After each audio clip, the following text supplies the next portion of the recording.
For 50 years, the system that underpinned American financial power was a secret agreement, a handshake made in the desert of Saudi Arabia. It was simple: oil for dollars. Every single barrel of the world's most vital commodity sold exclusively in US currency. This created the Petrodollar System, the hidden engine that financed the American dream and our government's deficits. It was the bedrock of global finance. It felt permanent. Then, in March 2023, the unthinkable happened. Saudi Arabia, the kingdom that had been America's most loyal oil partner for nearly 5 decades, looked at China, its largest customer, and announced a new policy: we will now accept the Chinese Yuan for oil payments. This wasn't just a trade adjustment. It was the moment the most powerful pillar of the dollar's supremacy cracked. It was a strategic betrayal. The kingdom that built its immense wealth on the petrodollar suddenly turned its back on it. Why would they do this? And what happens to the US dollar when the oil tap is no longer locked to our currency? To understand the magnitude of this shift, you have to understand the petrodollar's true power. Most people assume the American superpower is built on its military or its technology. That's partly true, but the foundation of its financial power, the ability to run trillion-dollar deficits without consequences, was a system built on a simple, strange arrangement. The world was forced to use the dollar to buy oil. Think about that for a second. If China bought oil from Saudi Arabia, they didn't pay in yuan, and the Saudis didn't receive rial. The Chinese buyer first had to acquire US dollars on the open market, and then use those dollars to pay Saudi Arabia. Even in a purely bilateral trade between two foreign countries, the US dollar was the mandatory middleman. This system was an engine that created artificial, structural demand for the US currency globally. Whether the US was involved in the transaction or not, this structural demand allowed the US to print money and finance spending that no other nation could afford. French finance minister Valéry Giscard d'Estaing famously called this the exorbitant privilege. It wasn't a matter of convenience. It was a matter of design. This isn't conspiracy, it's history. It was the hidden tax on the entire world, a secret subsidy paid by every nation that needed energy. And now, the nation that signed the original deal is actively helping to dismantle it.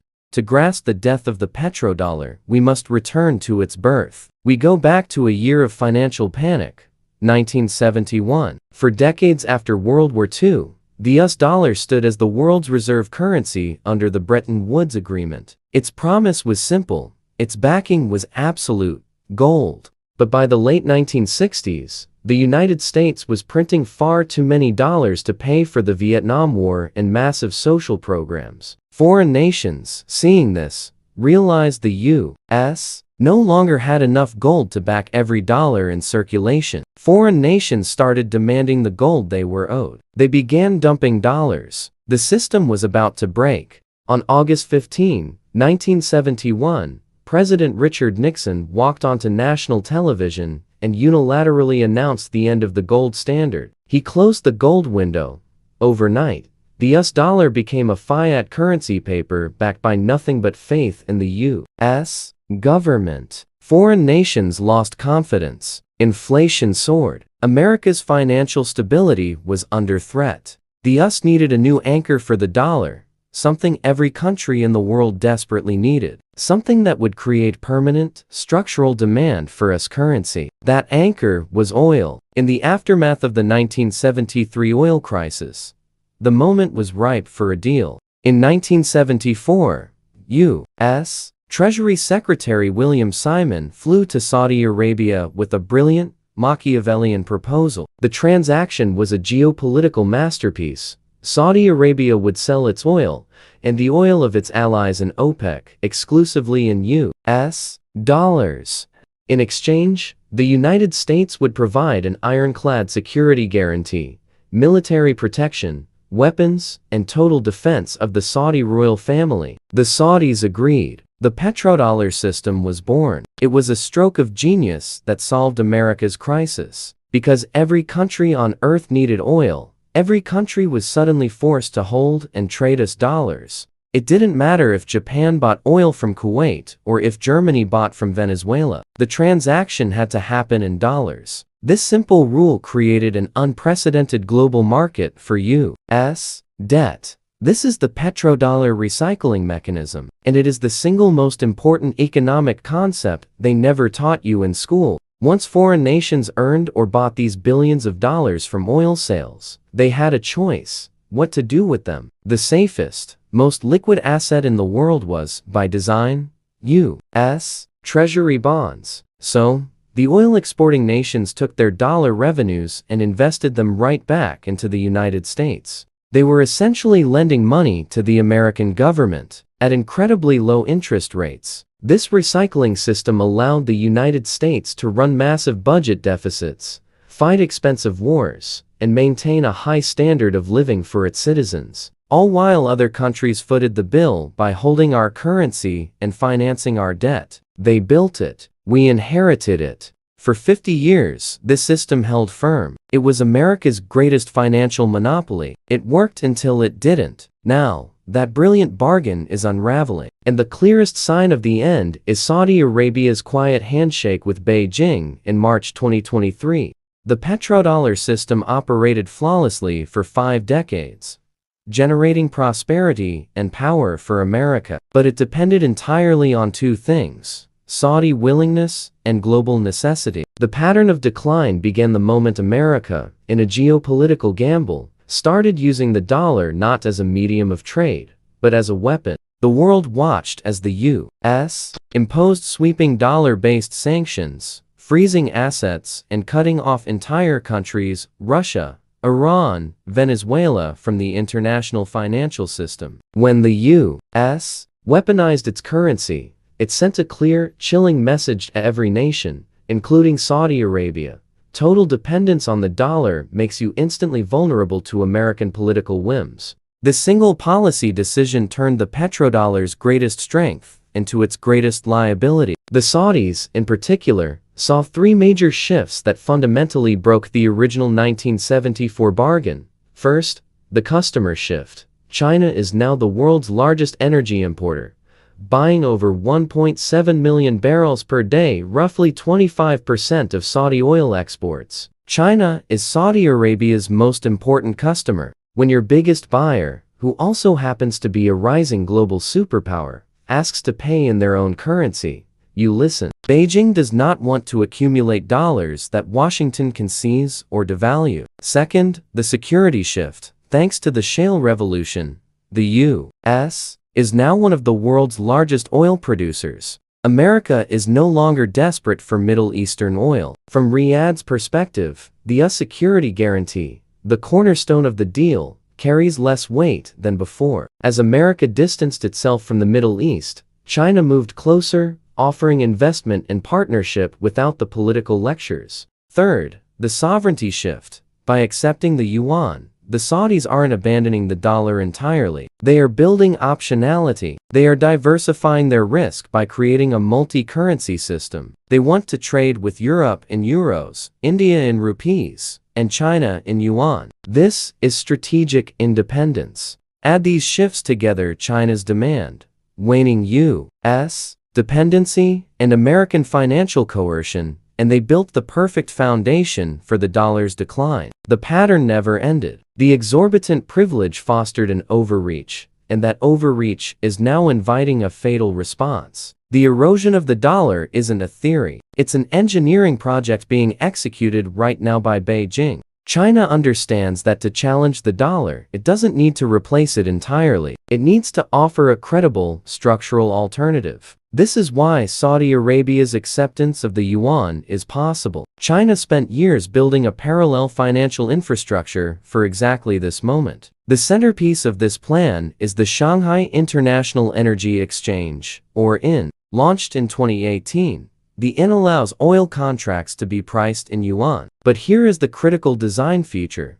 These yuan contracts are convertible to gold on the Shanghai Gold Exchange. Why is this crucial? Foreign oil exporters, including Saudi Arabia, are naturally hesitant to hold huge reserves of yuan because China maintains strict capital controls. They can't freely move that money out of the country. But if they can accept yuan for their oil and immediately convert those yuan into gold, the ultimate neutral, unsanctionable asset, the yuan, suddenly becomes attractive. This mechanism, the so-called Petroyuan system, is China's direct answer to the petrodollar. Saudi Arabia's move legitimizes this parallel system, making the yuan a credible settlement currency in the most important commodity market in the world. But China isn't stopping at oil. Through the Belt and Road Initiative, Beijing has financed hundreds of billions of dollars in infrastructure across dozens of countries, denominating many of those loans in yuan, thereby creating organic demand for its currency. And for the final piece of the puzzle,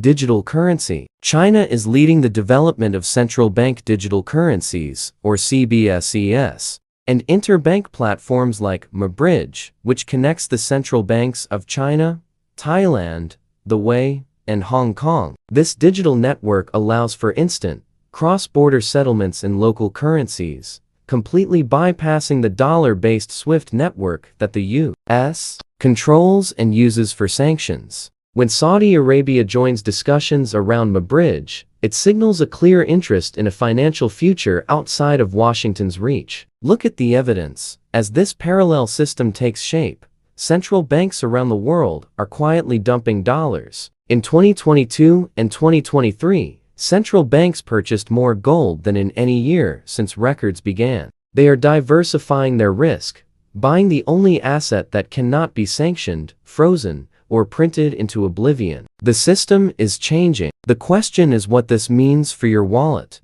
For the past 50 years, the end of the petrodollar was an abstract geopolitical threat. Today, for the American middle class, for your paycheck, your savings, your cost of living, it is becoming a concrete reality. The petrodollar system created the illusion that America could afford anything. Wars, entitlements, infrastructure projects, tax cuts. Whenever the government needed money, they simply printed it and issued debt. The world, due to oil, had to buy those treasury bonds, effectively lending us money at cheap rates. That era is ending. As countries like Saudi Arabia and China cut the dollar out of the oil trade, the structural demand for US currency declines. When the demand for the dollar falls, so does the guaranteed demand for US debt. The result is unavoidable.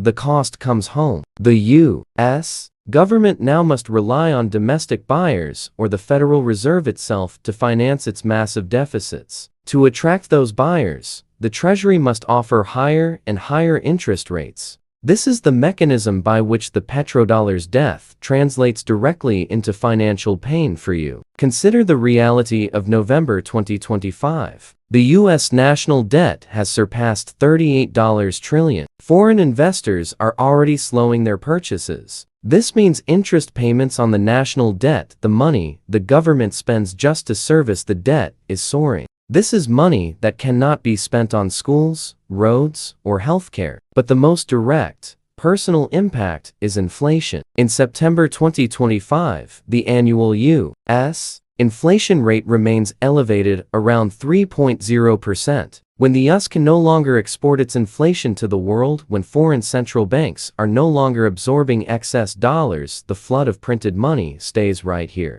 This is not the dramatic hyperinflation of Weimar Germany, but a quiet, steady, structural erosion of purchasing power. This inflation makes everything more expensive: the price of food, the cost of housing, and especially the cost of energy. Your wages might inch up, but the cost of your lifestyle leaps ahead. The middle class, already squeezed by decades of wage stagnation, is being forced to subsidize the end of the exorbitant privilege. You are seeing the price paid for 50 years of financial indulgence. You are not paying for the war in Ukraine or the latest stimulus bill. You are paying the final bill for the 1974 petrodollar deal. The decline of the dollar is a slow-motion catastrophe. It is not a sudden collapse, but a gradual, quiet erosion of dominance, much like the British pound sterling's handover to the dollar generations ago. The difference is that today's transition is accelerated by digital technology and geopolitical tension. The ultimate truth is this: the petrodollar system is dying not because it was defeated, but because the world has changed, and America's allies no longer trust the guarantor. What emerges next is a multipolar currency world, more complex, more volatile, and less certain. Oil will trade in a basket of currencies: dollars, yuan, euros, rupees. The financial architecture will be fragmented, and that fragmentation brings instability. Where there was once one clear reserve currency providing stability, there will be competing currencies managed by governments with conflicting agendas. This is why central banks are hoarding gold at record levels. Gold is the neutral arbiter. It's the ultimate asset that carries no counterparty risk. When Saudi Arabia accepts yuan but converts some of it to gold, it is hedging against the uncertainty of any single government's promise. The transition away from the dollar isn't a transition toward freedom. It is a transition toward a different kind of control. As nations escape dollar hegemony, they are rushing toward digital, programmable CBDCs. China's digital yuan is traceable, monitorable, and theoretically controllable by the state. The irony is profound. Escaping American financial surveillance only to embrace a new, more invasive form of domestic surveillance. So, what should you do in the face of this awakening? I believe the first step is awareness. Understanding that the rules of the financial world have fundamentally changed. The systems you trusted are no longer guaranteed. You must diversify. Diversify your risk across assets. Hold real assets like property or commodities. Reduce reliance on cash that is losing value. And consider owning physical gold or decentralized assets, like Bitcoin, that exist outside the control of any single state. And critically, reduce your debt. In a world defined by volatility and persistent inflation, the illusion that America can afford everything is colliding with reality. Saudi Arabia's acceptance of the yuan is not an isolated transaction. It is the visible surface of a decade-long geopolitical maneuver by nations seeking to escape Washington's financial gravity. They are reading the map and making strategic bets about where power is shifting. The era of American financial dominance is ending, not with a bang, but with a series of quiet deals in places like Riyadh and Beijing.